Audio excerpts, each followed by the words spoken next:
Hello everyone and welcome to the Dyslexia Life Hacks Show. I'm your host Matthew Head, and in this episode I'm talking to Danielle Cudjoe-Michalski. She is the founder of Thinking Like Coach, where she provides neurodiversity coaching for adults. She helps people find that aha moment, then discover the real them.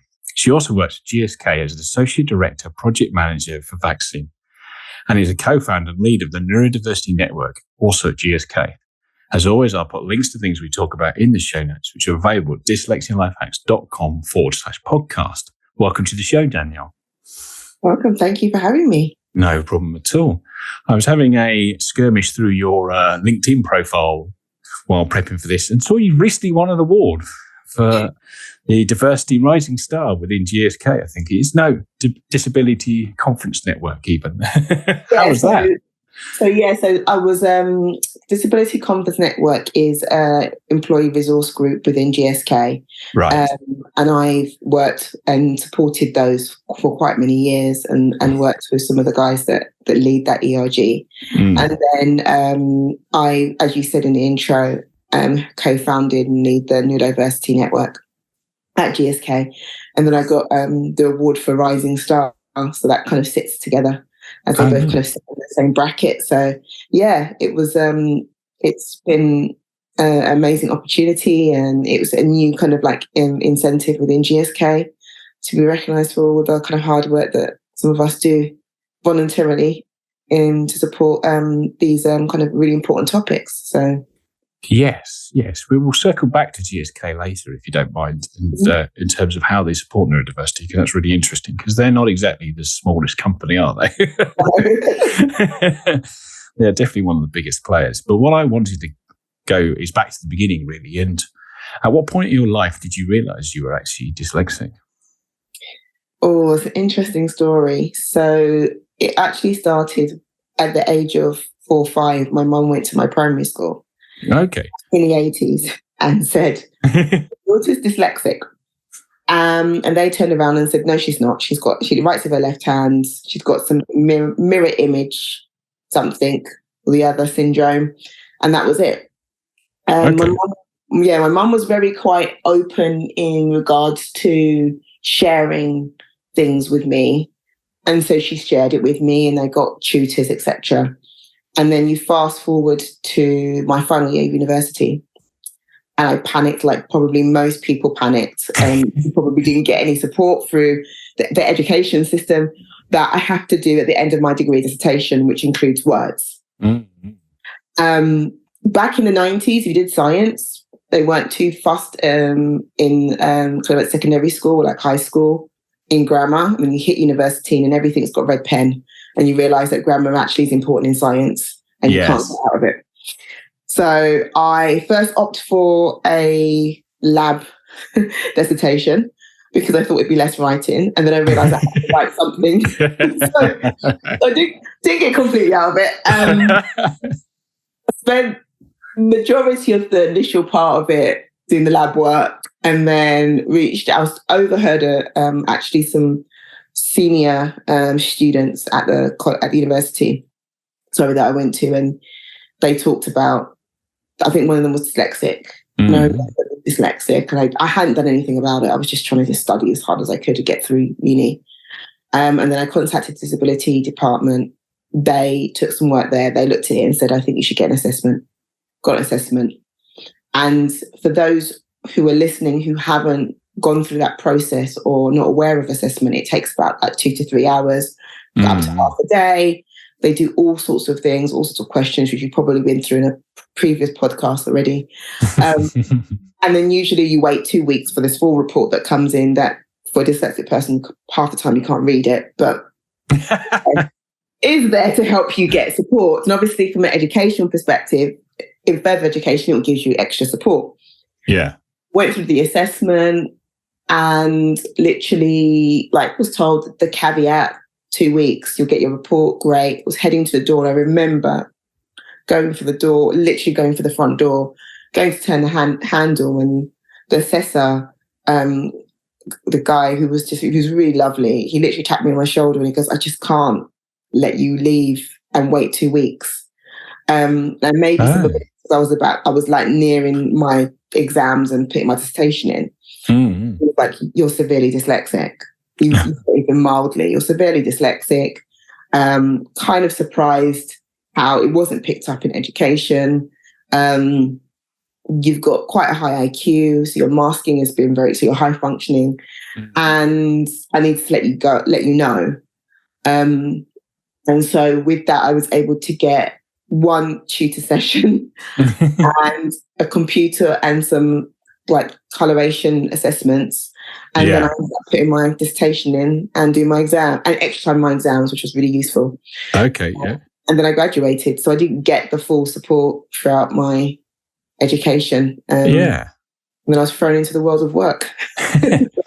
Interestingly, you said that your mum went into your school and said she thought you were dyslexic, and then they pushed it back with the left hand thing and stuff. What sort of turned your mum on to the fact that you may be dyslexic? It's so funny because someone else asked me this recently, and I was like, I don't think I've sat down with her and really had a deep dive into what pushed her. But the main thing was my mum she's quite good at writing. Okay. She isn't a big reader, so we're not really a big reader, and it's just me. My mum, I was brought up by just my mum, so we're not a big reader in terms of our nuclear family. I'm an only child as well. So, but I think it was a struggle with writing and reading, but my comprehension and my imagination was wildly above my age. Yeah. My mum used to always joke that they used to wonder who the other adult is in the room because I heard this baby bumbling. And it would be me bumbling baby talk, but literally talking all the time. And she's like, at 1:30, 2 o'clock, all you would do is bumble with adults. Like you're in a room with no children. I'll be bumbling away and talking. And then as I got older, she's like, you understood things.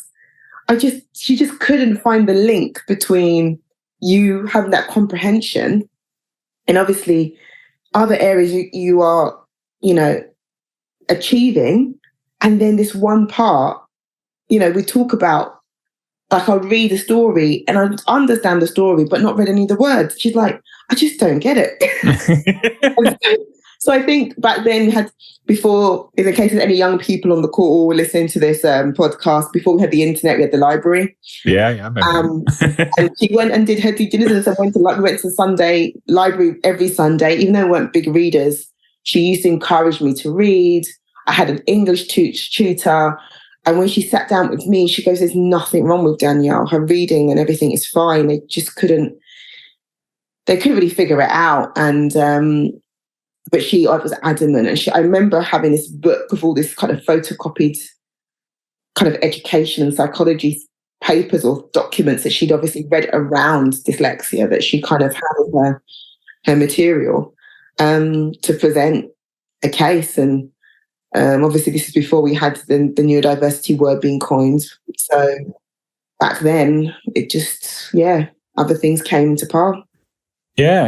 And it's really interesting what you said about the left versus right-handed thing, where they just thought because you picked a pen up with the quote-unquote wrong hand. That was a big thing back in the 80s, though, where, having been left-handed was really a big issue. It's not so much anymore. Though I know they still have people who do struggle with it, but it was a really big thing at the time. So that was obviously automatically a conclusion. And also one of my tutors, which one was really not happy around. So that I would never go to university as well. So there was obviously some stigma around that. Around my personality at that point where, and I do wonder if it's a part, I was never naughty, but I was quite shy. So if it was a part of that, she's not that smart, she's just shy and she's not, but that just dismissive culture. Yeah. It's having spoke to a few people on this podcast about when they get picked up. Like I got picked up in 1990 as a 6-year-old, but I feel like I'm an outlier for that sort of 80s stroke to mid-90s group where it was also right-handed, so they didn't have that one on me. But it's crazy as well because I was really early 90s, so people that like late 70s into 90s, the school system also changed at that point. So I think that it was there was a lot of challenges around it. And I think I do wonder, even if they were supportive, what would be done in terms of an assessment and thing at that point, because it was still quite new and technology. So, yeah. Yeah. I have kind of wondered that, actually, because it's all I've ever known. So I do used to get taken out for extra lessons, but it's really the assistive technology helped me as when I finally got to uni. So, but you sounded very similar to me, actually, through school, where it sounded like you did pick up science and maths and stuff a lot quicker than the other subjects. And then we've both gone into STEM kind of things, but you've got a BSc in biochemistry, which, having done a little bit of chemistry as part of an engineering degree, sounds like you picked a lot. They're really hard thing to get stuck into. Well, you know what it was? It literally was. And in hindsight, I probably should have done physics, because I should have been better at physics than I was at chemistry. But I just thought, I just was like, I don't understand. I'm not that smart. And then, they had the confidence around it as well, and not knowing that I was dyslexic, and also grown up knowing that other things that come with dyslexia, not just the reading and the writing and the grammar. So I just was like, I'm good at science. It's more practical. And just do biology, which I loved. Chemistry was like a kind of add-on. And even I was talking to somebody else the other day, and I was saying that, I was literally, when I got diagnosed with dyslexic in university, I ran to my tutor and I said, I've got a 2-2. Could I, by any chance, now that I'm diagnosed with dyslexia, was I on the borderline for a 2-1? Maybe. And he turned to me and goes, Danielle, you are literally the middle of the middle average of the average. You are 2-2 all the way. There's not even like 2 marks away where we could do. And then he turned around and said that he was dyslexic. And I was so devastated, because I was thinking, and not only would I, if I had got diagnosed, not only would I have maybe got to a space where I got that support, but I would have had a tutor who would have understood. Yes. He worked in microbiology, and I further went to microbiology. So it would have been someone who would have been able to probably give me that additional support and guidance, which I didn't get. So,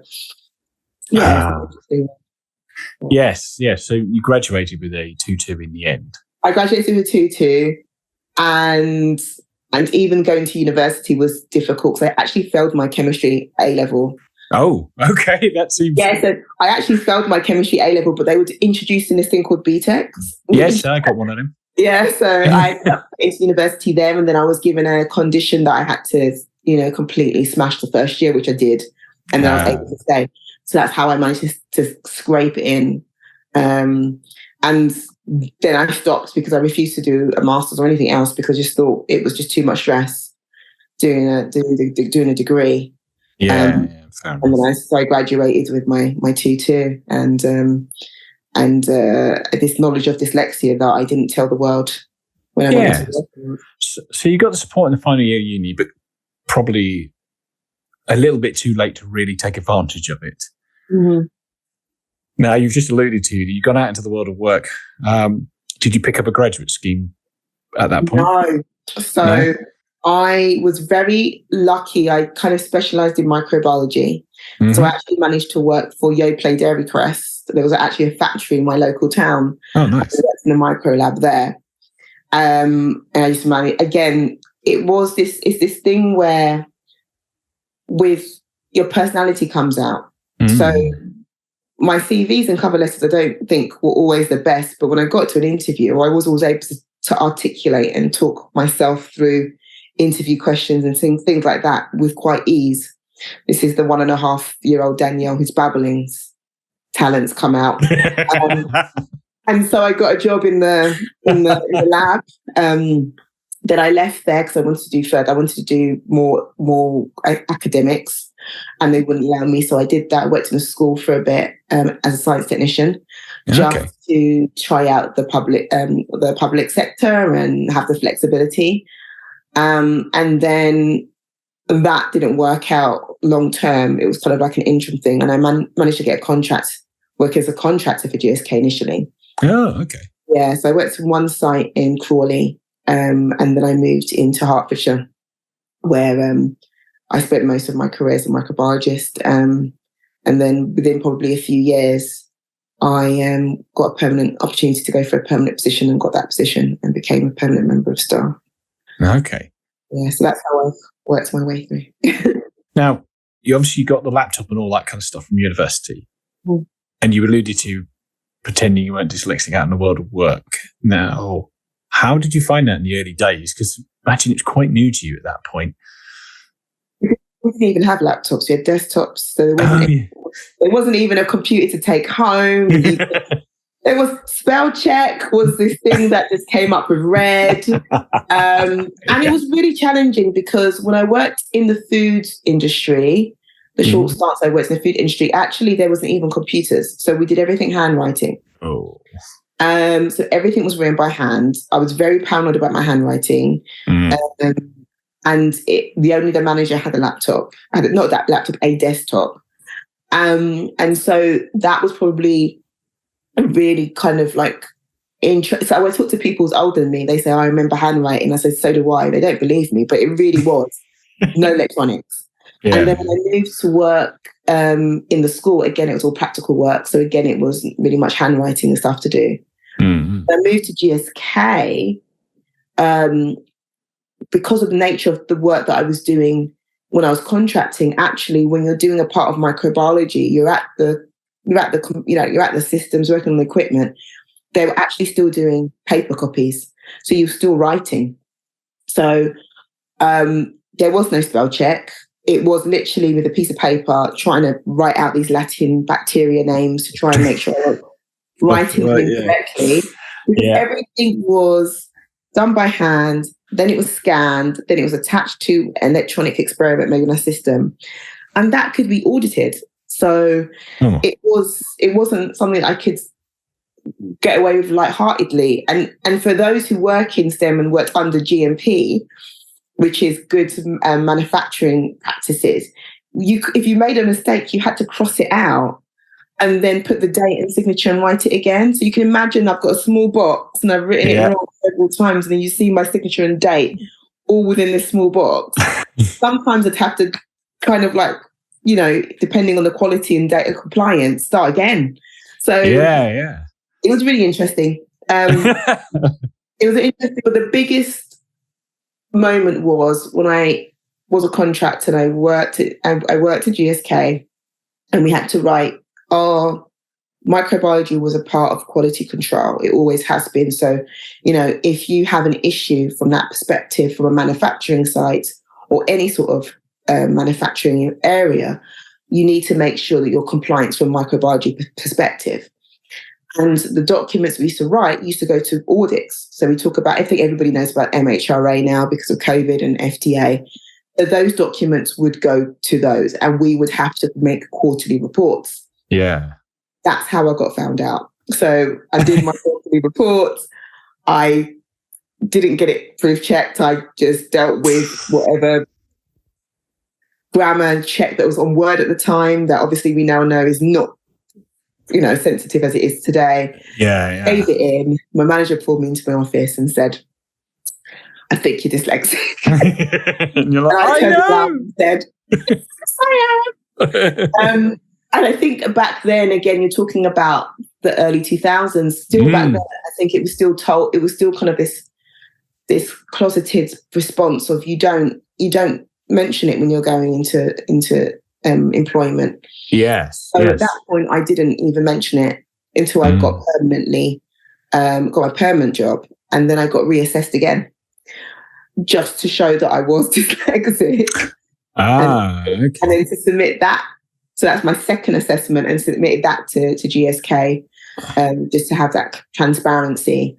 How did you find your second assessment? Because obviously you're a bit older and a little bit wiser at that point. So a nice bigger... You probably know more, like everybody else, dyslexic doesn't disappear. So you're still dyslexic. What was interesting was the terminology. So I ended up being coined as surface dyslexia, which till this day, I have no idea. And considering I do so much more reading around it, I still don't get what surface dyslexia actually is. I don't even think it's actually recognised. It's a bit like how ADHD then went to ADD and then now back to ADHD again. I think it's one of those kind of terms that evolved over time. We're talking about the early 2000s, and I got diagnosed with surface dyslexia, which I didn't really understand. To be honest, I wasn't really a champion of neurodiversity back then. So I was like, okay, cool, nothing's changed. Didn't think it was. Gave it to work and then just carried on doing all the reports and got really they asked me, did they want to continue? I said, give me more. And then I developed my scientific writing skills and really developed that way through years and years of hard work of just doing those reports every quarter, getting involved with them and doing more quality reports. So what changed when you gave your reporting to work? Did they put anything in place, or did you start coming up with different strategies at that point? Back then, like I would say, 90% of corporate industries, they didn't even know what the word was. Right, okay. So it went to occupational health. Yep. It's a dusty cupboard for about 11 years. And nothing was done. Now, the reason why I'm more aware of it, because I used to take on 101 different things as well. So I was also involved in green, I was safety, I was DSE, and I started to get more, because I have other visible disabilities, I started getting more involved in disability and stuff. So I was aware if anything had come up in this realm, and nothing had come up for a while. And so I just kind of coping strategies or masking. You don't really know. You just kind of work around it and you get people to check your work. I'm sure if you looked at my report versus some other reports, you probably thought from a grammar perspective, it's not very strong, but it was enough to be able to get through. And I was starting to create my own personal style of writing in a scientific way, which is actually really hard. Now I don't do that, to actually not write in that highly scientific way, because I'm so used to doing it. I've learned to write and my grammar in that way. So nothing was really done. I was very blessed that my role consists of me doing a lot of manual experiments, a lot of interaction with other people, a lot of physical work. So other than doing those reports and a bit of like reporting and like written reports when I'm doing a part of the job, actually, I didn't have to do so much writing. So that's probably why I stayed there as long as I did as well. That was what I was going to come on to, actually, was we've talked a lot about the sort of struggle, so to speak, with the writing and doing reports. But imagine sort of biochemistry and understanding that kind of thing and having good visual skill and problem solving skills. The dyslexia sort of brain lends itself to that if you didn't have to write a report every quarter. Exactly. And I was very good at computers. My mum actually wanted me to go into IT, not science. Okay. There were two areas that I was actually good at school. One was accountancy, even though I didn't do any accountancy, but both my parents were accountants. So that naturally came to me, money management. And the second piece was computers. And obviously now that would have been great, but back then it was handwriting, so didn't leverage. However, later on in my career, I did actually become heavily involved in some IT projects that were scientific based, which then pushed me into the project management realm of where I am today. And so so my dyslexic traits, I would say my personal dyslexic strengths, because every dyslexic's different, is that my interpersonal skills. So working with all different people, I talk to the cleaners and the engineers, to the heads of departments, whoever, about all different things, because our department was quite small and we would have to sometimes engage with senior people and work with engineers on things. So I was very good, and my manager would many times send me to a meeting of quite senior people and just to go and represent and come back. So I realized I had that skill set. I liked engineering a lot. The technical part of engineering. I would stay to capital projects, which are like engineering projects. I would stay for the long meeting, even though I meant to be there for 15 minutes, just because I was intrigued on the equipment. And so part of me would have really probably loved to go more in the E in STEM if I had to educate again. And then the lab work was really, really fascinating for me. But I think those are the strengths that I brought in. then when we started going more to computers and systems and stuff, that's when mine started to really kind of show up. But I think what was really challenging for me was I got bored. Right. I got bored. Yes. So when I came in, it was very clear that I was a jack of all trades. So I did everything. I did a project. I went downstairs and I monitored the facilities. I did what we do, identification of bacteria. I did everything. And another reason why I stayed as long was because of the variety of jobs and period, because I would get really, really bored. Yeah. And I remember one of my directors turning to me and going, "You just rush to close, like to finish, like empty your box at the end of the day." I'd work till 7 o'clock. When they do the alarm to say you need to leave site, I would work up to the alarm because it was quiet. I could get things done. I could hyper focus. I could clear the box. And he goes, "But aren't you excited if you get this new bacteria that's not a standard routine one and you've got to investigate?" And I'm sitting there going, "No, no, I don't. I just want to clear the box. I want everything to be quiet. I don't want to be atypical. I don't want to be out of spec. I don't want to write that report or do that deep investigation." And that was a signal to me that maybe it was time to kind of do something different and find my strength somewhere else. And then I think I always struggled with my short-term memory. My handwriting was never so great, so it was very difficult. When I was in handwriting, so we started moving to a computer system. That was great. And then I started to notice where I thought everybody was the same as me and I wasn't anything special. I started to realize that some skill sets I had around, especially technology, was actually, no, not everybody knows this. Oh my God, this actually is a strength. And then I had a senior member of my department who'd gone and came back, who was really, really pinnacle in my changing of my career. And she turned to me and said, "Yeah, I mean, you can come and do more projects, but you're going to get bored. And I think you should look at planning and project management." And that's you now in project management, which... and that's where I moved into. Yeah. That certainly keeps you busy, I imagine. Quite high pressured and a lot of variety to go on, I'd have thought. Yeah, so what I did was I did a project management course because I didn't think I would actually... Again, it goes by this whole thing about our confidence. Even though I'd been diagnosed twice, I hadn't read that report. I didn't know what it is. I didn't know any real ways of coping. And at that time, there wasn't really anything at GSK. So I just went and studied on my own. I actually I paid and done a project management Prince 2 foundation course and realized that everything in that book was exactly what I was doing every day to some capacity.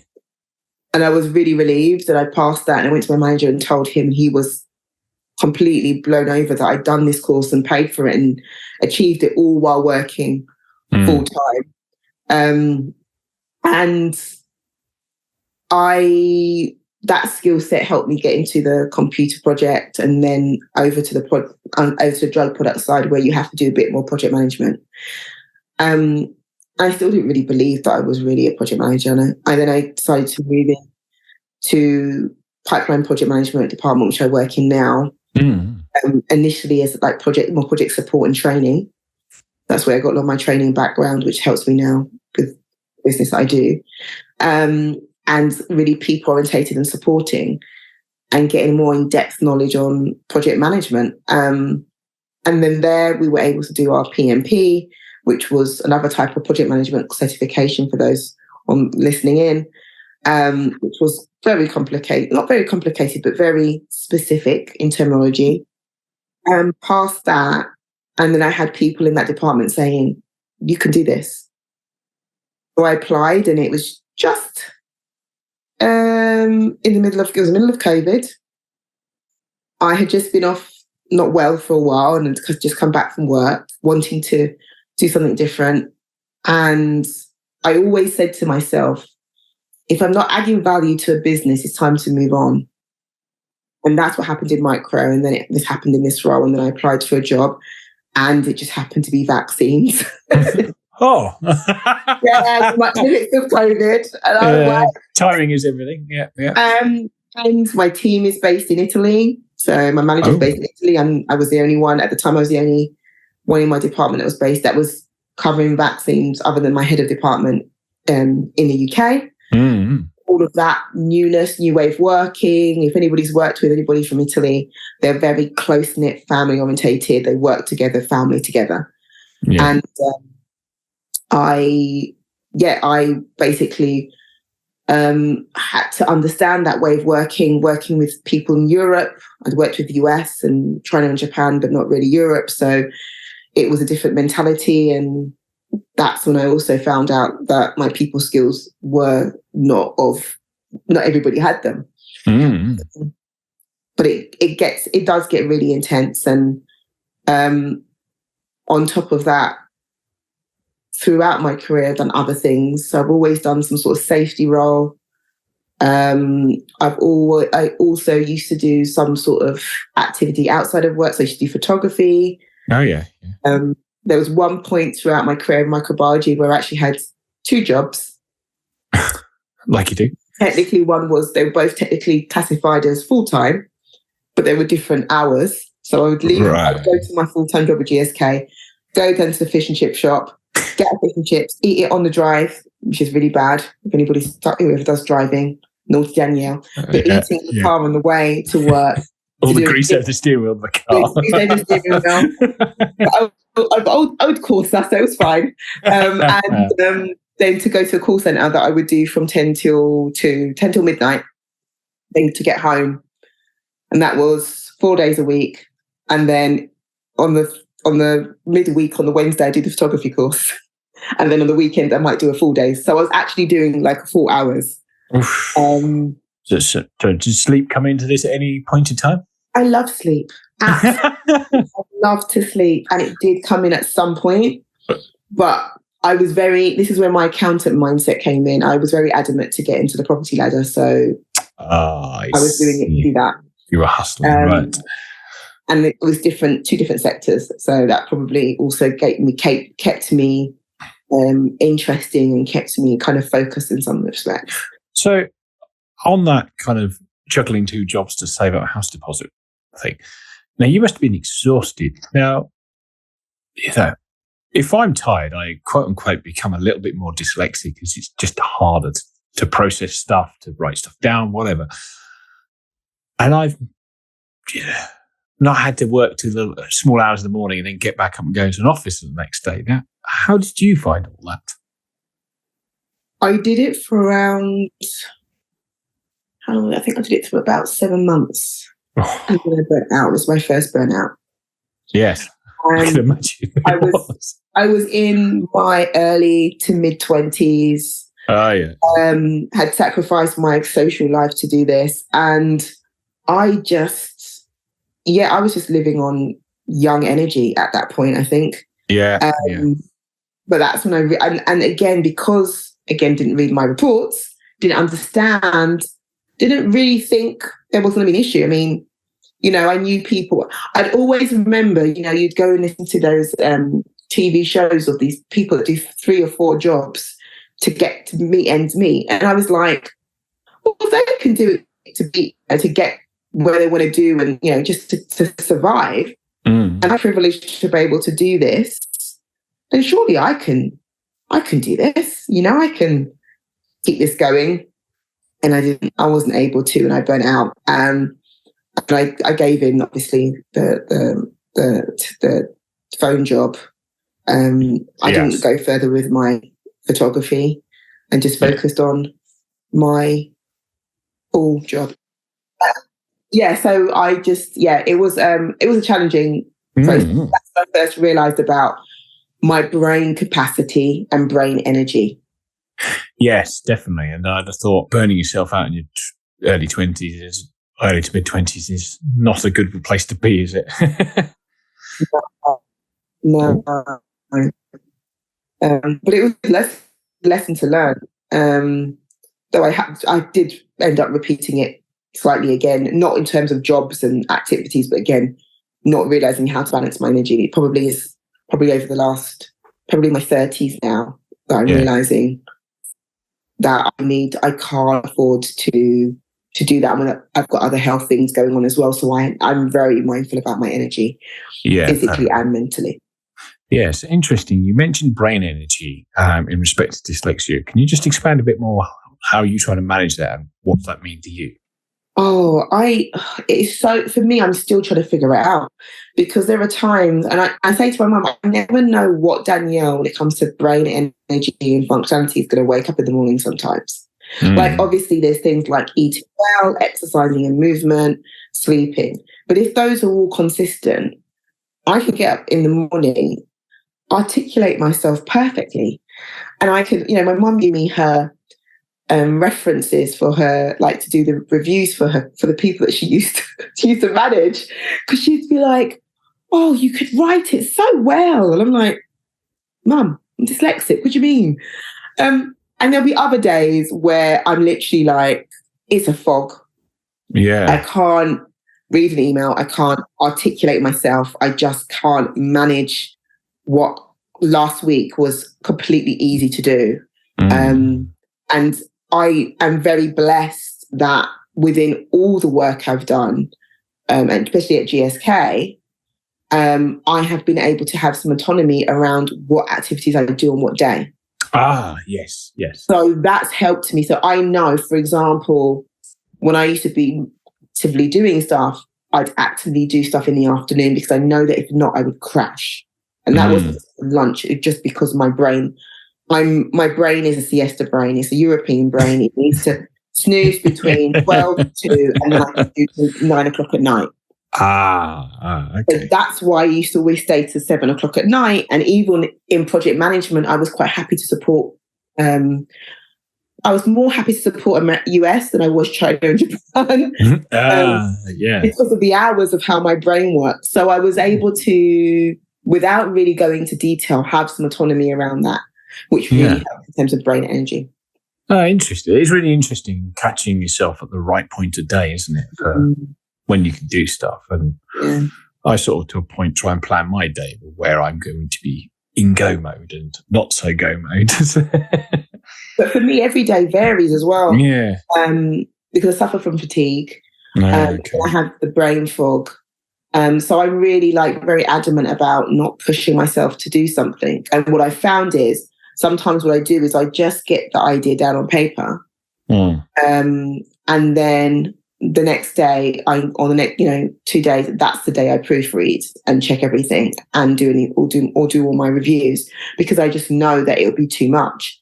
Yeah. Sometimes when I start doing something, I get so excited and so into the topic, but I still have learned, no, Danielle, don't proofread it today. Proofread, even if you do a set, first proofread, do a check tomorrow, because you just know that there's something going to come up. Yeah, definitely. I think it's good to have the discipline not to spend all your kind of points in one day and then have a problem the following day. What I'd like to move the conversation onto is kind of the neurodiversity network stuff that you do at GSK and sort of GSK and dyslexia. We've sort of spoken about the early part of your career and your early kind of sort of biology side at GSK, but obviously it's moved on quite a lot since then, seeing as you founded or co-founded the neurodiversity network. So their piece must be getting bigger. So it all stemmed, there were two aspects it came from. So the first story was, as I said, I did safety. I had a lot of safety roles, and one of them was DSC assessor. So basically, I look at the workplace, and for every department, you have one person who's trained to be able to do that to help other colleagues. And I jumped on a call because I was very passionate about everything safety. And I jumped on a call, and the great guy in our organisation who does the workplace adjustment service that now is in GSK was talking, and a senior leader was just thanking him for all the support he had for his dyslexia. And I sat there confounding, like, hold on, you've got my report. Why am I not told? Why am I not aware of this? And I am very much a stickler for trying to find the kinks and really testing out systems. So I went through the process, and I went through the process. I gave him feedback, and I gave through the process, and I told him my thoughts, and I said, oh, don't like the idea that you have to tell your manager about that. What about confidentiality and all this stuff? And we became really great thought partners. And the Workplace Adjustment Service is an amazing tool that we have in GSK to be able to help support individuals, not just from a neurodiversity perspective, but all disabilities and like pregnancy, etc., to give them guidance. And so I kind of work and support Kim and be thought partner with him about things that we can do from a neurodiversity perspective. And on the other side of that, the renowned Professor Sarah Rankins, as a lot of people know from a neurodiverse perspective, has come to GSK through another ERG. And I just happened to go at lunch, and she was talking about neurodiversity and how we should have a higher percentage of neurodiversity in the science sector in STEM. And a group of us went to the front to ask her questions, as we do. Yeah. And her task was go and talk to each other. So we went, talked to each other, set up a chat, coffee chat. And from that, we were like, there must be more people who feel this way. And we decided to form the Neurodiverse Network. And as a project manager mindset, I decided that after the first meeting, when you have a group of people who have a spectrum of neurodivergence traits, you realize very soon that you need to have someone who's regularly neurotypical in the room to help manage some of the time. And I had all these blue sky amazing ideas, didn't know where to start. So as a project manager, I reached out to my project manager community and asked anybody who wanted experience facilitating an initiative. And so we got an amazing person who came in and project managed it. And we started from the business perspective. What could we deliver for GSK? What could we deliver to the employees? What could we actually do? And then build that up. And that was great. And then it started in our Stevenage site, really small. Then I reached out to a ex-colleague of mine who I knew was dyslexic, and I was mentoring, and expanded into other sites. And then COVID hit. And when COVID hit, all the main core members were pulled onto COVID projects, except for me. Oh, okay, yeah. So in 2020, I just kept on doing, and then everybody went online. So we had to rethink about the coffees. It became virtual. Yeah. I kept trying to keep the conversation going as much as I could, really. Yeah. And dragged it through 2020. And then 2021, people were released back to their main jobs. And we were able to reform some of the group and add some additional people to the core group. And at that point, then it was very adamant that this wasn't just UK, it was US. People globally started to come in, and it started to have a bit more traction. So we started bringing things online, started to do webinars and talks around our experience. And then it just got bigger and bigger from that. And I think the group at the moment has over 400 members. Cool. That consists of advocates, senior leaders, people who are from the neurodivergent university community, who are just really willing to kind of be involved or listen and learn. We started working with potentially kind of supporting leaders to kind of understand what neurodiversity is, just get that awareness. And our three main aims really were to build the awareness within GSK.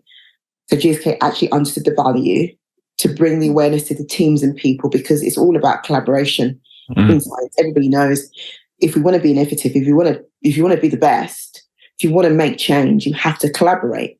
Yeah. And so they need to understand our communication styles. We need to understand their communication styles. We need to have confidence to turn up to work at the best and most authentic self we can, which means be embracing our neurodivergent traits. Yeah. And the second piece was GSK had then exploded to all this kind of support they could give. They're still growing. They're still trying to start embedding things into the everyday and policies. But they've really made an environment where if you feel comfortable, you can get that support from the workplace adjustment. And, you can get support from the organisation. But we're not perfect. A caveat in, we're not perfect. I then decided in 2022 that I would reach out to external companies and other organisations. And there's a round table other people setting up, networks and ERGs around neurodiversity to share some of the struggles and some of the pain points, some of the wins. Mm.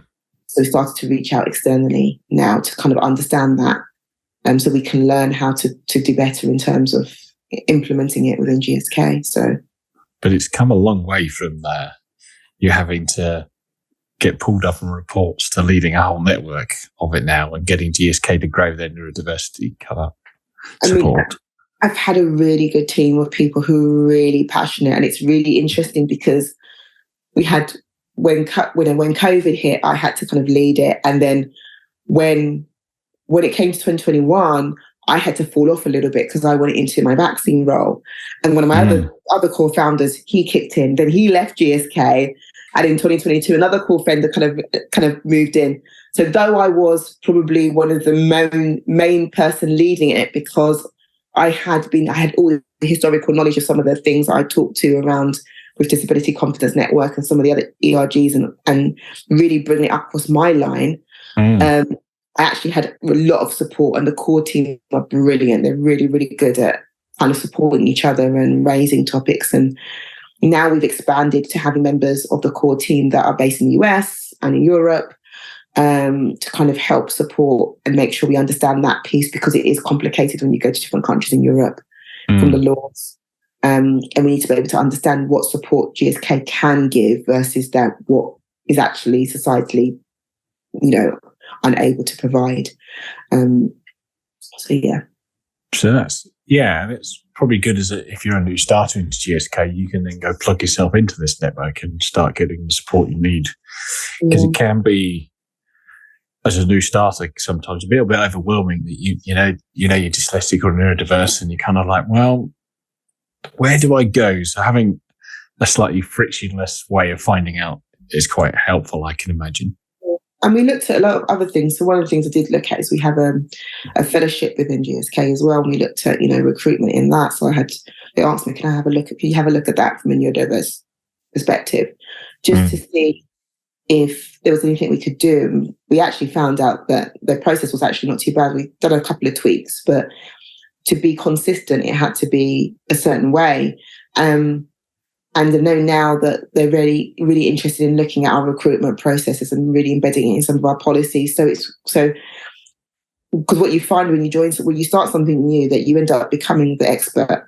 So yeah, getting all the emails for work, I'd get the emails saying, "Oh, we've got someone for interview who's neurodiverse, who's talked about this, and I don't know anything else. Where do we stand?" And I can say, this is what I can say. Obviously, I know, I'm very lucky to have also engaged with people from HR and people from talent in recruitment who know this is what I'm passionate and this is what I stand for. And therefore, I know we can't say, oh, we've got policies on X, we've got this on X. But what we can say, we're aware of it, we're learning, we're putting things in place, we're working towards it.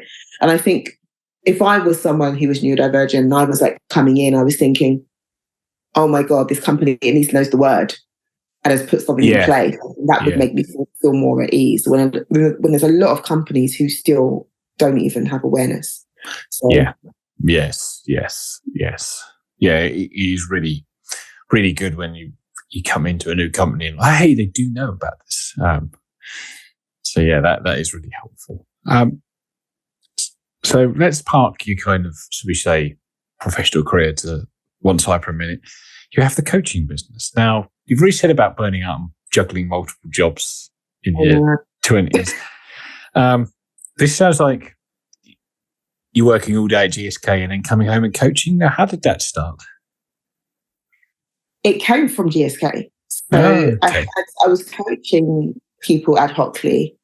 And when I moved into the vaccine space, one of my project leaders was like, oh my God, you're just really good at people and this, that, and the other. And I was like, oh, okay. Again, one of those aha moments. Yeah. And then I had done, as a part of my development plan, I decided to go for my ICF qualification. So that's the International Coaching Federation. Mm-hmm. And I actually went for a course last year to do that, to get to become an associated coach. And that involved me learning. And again, going back to this whole thing of being bored. I get great flexibility in my day job, but there's a bit of me that's like, I really want to understand this. And I thought, I've been having this coaching, my name under coaching, over a few years now. It'd be good to kind of get a deeper dive into it. Then it brought up what the second job I would have done if it wasn't engineering, psychology, which I absolutely fell in love with. And I remember talking to a member of the community, and he'd worked at GSK for maybe 20 years or so. And he was struggling and he was doubting whether the job he'd done from 20 years ago he was really good at it. And then every time I spoke to him, this was a long period of time, every time I spoke to him, it just never changed. And I took a step back and I was like, there's so much support for people at work. Like, there's so much support for us when we're at work, but we don't stop being neurodivergent. When we close our laptops or walk out the door, it impacts our whole life. Yeah, yeah. Again, it was more around this, what I call the misgeneration, the one like me who was told left-handed or something else, who then discarded it when they went into the workplace and never really thought about it since. All those individuals who children are suddenly getting diagnosed and maybe being aware there's a genetic link and now questioning themselves or their partner. Mm-hmm. So those individuals as adults, high functioning, a lot of them are very professional adults, there's not much support. And that's when Thinking Like Coach kind of was born out of supporting those. I want to be able to support people in my work, but I also want to be able to support them outside. And so I started doing some volunteering with the diversity space as a coach, a word with exceptional individuals, which is an amazing charity. And I made time. I just really put boundaries in place and just made the time. In all transparency, I had a third burnout. Oh, okay. But that was me trying to do too much too fast. Yes. And the enthusiasm of helping this community, understanding my purpose, but also, I'm serving in both roles. I'm serving as a coach, but I'm serving as a project manager to the communities who need the drugs and vaccines that we develop. So that serving element came in. How do I balance it? I go by gut. I go by passion. I have, really flexibility, and also manage my energy. So sometimes it means that there may be a week or two and I don't do any coaching. I have to put it aside. I have to put the boundaries in place because I have to be able to I need to represent. I need to turn up. Yes. And hold space. So it's really, really important to me. So it's slowly getting there. But yeah. Yeah, it sounds like you find something new that you're really passionate about, and the hard thing for you is actually regulating your own passion for that. That if you just go brakes off straight into it, you then hit the wall of burnout, and it's your own personal kind of journey of how to kind of keep the brake on a little bit. Yeah, exactly. And it's weird because you think I would have learned by now, but every time it's brought me closer to what is my brain trying to tell me? Yeah. And the brain-body connection, which is really, really, really, really vital. And what it's actually done at this time is actually made me go back and actually search for a therapist who has experience in neurodiversity to now go and have a deeper dive into my Danielle's dyslexia, not just dyslexia generalized. Yeah. And one of the things that she's brought up to me is I have an audible, there's actually a term I found online today, but it's an audible connection in my brain. So I'm very sensitive to audible noise, not necessarily just music, but just sounds. Okay. So one of the things that used to be my gripe is, my husband's so noisy, like I can hear him yawning, going down the stairs, making noise, working on the sink. Some people really don't even know that. And I know my husband's like, what are you talking about? But for me, it really irritates me. And so what she was saying is, you're very sensitive to that. And I'm emotionally connected to sound. So we're trying to work on how I can use that to help me in terms of my long-term memory.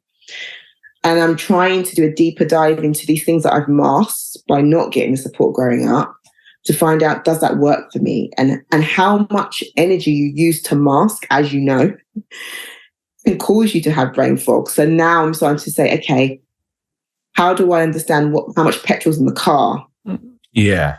Am I more efficient? Is it that I'm putting too much on an accelerator, or am I actually on the right accelerator, but I'm not using the right components of the car to actually work for me? Their way of upgrading and working better with my brain. That's where I am now. Cool. So you're still partway through that journey. And one of your podcasts actually inspired me to do that. I think it was one of the earlier ones where I think you were talking with somebody else who was dyslexic, and knowing that within dyslexia, the differences in terms of reading and visualization. I think one of them was saying, when you read, you use visualization and a process to. I look at myself going to a shop. So when I'm going to a shop, I think about the journey. And the other person was saying, I read it and then I visualize it. It's just interesting, the difference in just dyslexia, two people who are dyslexic. And that made me think, I need to go deeper into my brain. Oh, wow. That's really cool to hear. So if anybody else is interested, go back, watch other podcasts. Might inspire you to do a bit more deep diving. Yes, and that's certainly one of the reasons this podcast exists, is to have, so people have moments like that. Mm-hmm. That is really cool. I'm really happy to hear that. Cool. Well, let's round this podcast out. And seeing as you've listened to previous podcasts, you may guess what I'm about to ask you. But at the end of each podcast, there's 3 rapid fire questions from me. They don't need quick answers from yourself. Are you ready to go? Yeah. Excellent. Okay, then. So the first question is, what prejudice have you had about dyslexia that's been proven wrong? Oh, what's been proven wrong?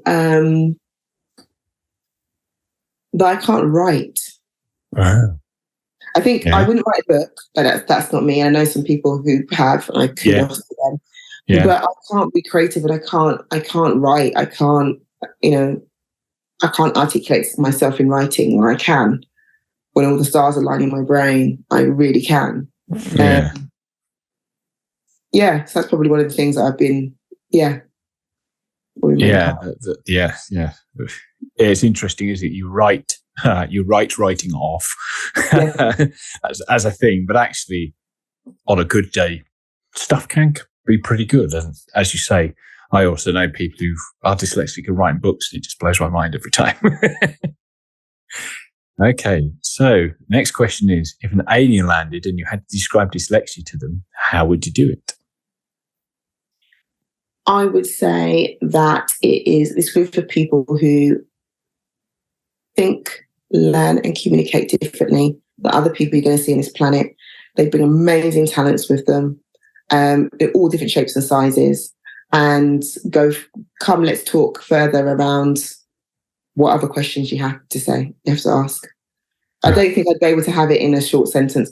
I'm a talker, so it would be a long conversation, but that's what I'll start off with.